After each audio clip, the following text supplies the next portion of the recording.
you've written also about in your blogs and other areas the communication gap between bench scientists and computational biologists, Mhm. which I've also seen a lot in the automation world, the gap between like the scientists and the automation engineers and the software engineers.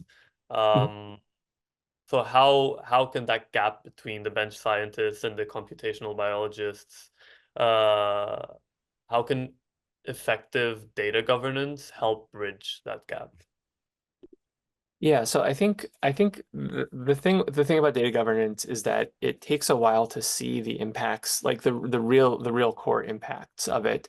Like having your data in a place where it's easy to find and easy to access and easy to kind of recreate your mental model of what that was. Like that can have huge impacts in the long term, but it can take months for that to be for people to actually see that, right? That doesn't matter until you actually go back to look for the data set and you're able to because you took care of it, right? And so I think the key is to find those short-term impacts that actually make life easier, immediately, but that also reinforce those habits that allow you to, have cleaner data in the long run. And that's really the key, is to make sure that you're kind of balancing, right?